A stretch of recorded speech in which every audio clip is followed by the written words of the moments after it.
Halo Sobat Ekspor, perkenalkan saya Maria Yunita Tiandarboru Panjaitan, ID sel 24326, asal Universitas Muhammadiyah Riau.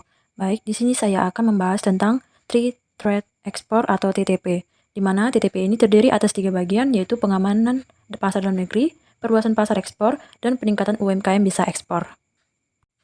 Baiklah, di sini saya akan menanggapi terhadap pendapat Bapak Budi Santoso mengenai selamatkan industri dalam negeri. Nah, di sini saya sangat setuju mengenai pendapat Bapak tersebut. Dikarenakan pengamanan pasar dalam negeri, perluasan pasar ekspor, dan peningkatan UMKM bisa ekspor merupakan 3 pilar penguatan ekonomi di Indonesia. Pengamanan pasar dalam negeri fokus pada perlindungan konsumen, mencegah masuknya produk ilegal, dan dapat memastikan ketersediaan produk dalam negeri yang berkualitas. Perluasan pasar ekspor meningkatkan penetrasi produk Indonesia ke pasar global, baik melalui pasar tradisional maupun non-tradisional.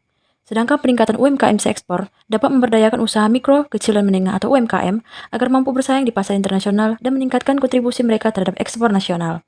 Nah, mengapa 3 pilar ini menjadi sangat penting? Dikarenakan menjadi kedaulatan ekonomi, di mana pengamanan pasar dalam negeri dapat memastikan bahwa produk dalam negeri mendapatkan tempat yang layak di pasar domestik. Kemudian ada pertumbuhan ekonomi, perluasan pasar ekspor akan meningkatkan devisa negara, mengurangi ketergantungan pada impor, dan menciptakan lapangan kerja baru. Yang ketiga, pemberdayaan UMKM. UMKM merupakan tulang punggung perekonomian di Indonesia. Dengan meningkatkan kapasitas ekspor UMKM, maka akan mendorong pertumbuhan ekonomi yang lebih inklusif dan merata. Nah, adapun strategi implementasi terhadap 3 pilar tersebut adalah dengan melakukan penguatan standar produk, menetapkan standar produk yang ketat untuk melindungi konsumen dan meningkatkan daya saing produk Indonesia di pasar global. Kedua, fasilitasi perdagangan, menyederhanakan prosedur perizinan dan memperkuat infrastruktur perdagangan untuk memperlancar arus barang dan jasa. Ketiga, promosi produk, melakukan promosi produk Indonesia di pasar internasional melalui berbagai kegiatan pameran, misi dagang, dan kampanye digital. Keempat, pendampingan UMKM, memberikan pelatihan, pendampingan, dan akses pembiayaan kepada UMKM untuk meningkatkan kualitas produk dan kemampuan mereka dalam berbisnis. Kelima, negosiasi perjanjian perdagangan, dengan mengaktifkan kembali perjanjian perdagangan yang telah ada dan mampu melakukan negosiasi perjanjian perdagangan baru untuk membuka akses pasar bagi produk Indonesia. Selain dari strategi tersebut, nah, kita juga mengetahui tantangan dan peluangnya. Tantangan yang terdapat dalam 3 pilar tersebut yaitu adanya persaingan global. Persaingan bisnis di tingkat global semakin ketat, sehingga UMKM di Indonesia perlu terus meningkatkan kualitas produk dan inovasinya. Kedua, hambatan infrastruktur. Keterbatasan infrastruktur di beberapa daerah dapat menghambat distribusi produk dan meningkatkan biaya logistik. Ketiga, perubahan kebijakan. Perubahan kebijakan baik di dalam maupun luar negeri dapat mempengaruhi kinerja ekspor dan impor. Namun, di balik dari tantangan-tantangan tersebut, terdapat pula berbagai peluang atau kesempatan yang dapat dimanfaatkan, yaitu 1. Pertumbuhan ekonomi global. Dengan adanya pertumbuhan ekonomi global yang terus berlanjut, dapat membuka peluang pasar yang lebih luas bagi produk di Indonesia.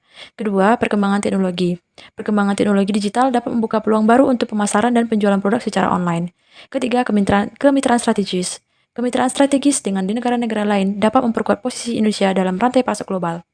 Nah, kesimpulan dari pendapat saya tersebut adalah Menurut pendapat saya, untuk mencapai keberhasilan dalam menyelamatkan industri dalam negeri, diperlukan kolaborasi yang kuat antara pemerintah, pelaku industri, akademisi, dan masyarakat. Setiap pihak memiliki peran penting dalam mendorong pertumbuhan dan perkembangan industri nasional. Selain itu, ketiga program prioritas Kementerian Perdagangan ini merupakan langkah yang sangat positif untuk meningkatkan daya saing ekonomi di Indonesia. Namun, keberhasilan program-program ini membutuhkan komitmen yang sangat kuat dari semua pihak dan pelaksanaan yang efektif. Sehingga 3 program untuk memperkuat perekonomian Indonesia ini dapat berjalan dengan lancar. Dengan sinergi antara pemerintah, pelaku usaha, dan masyarakat, diharapkan menjadi tujuan untuk mengamankan pasar dalam negeri, memperluas pasar ekspor, dan meningkatkan ekspor UMKM dapat tercapai dan terlaksana dengan baik.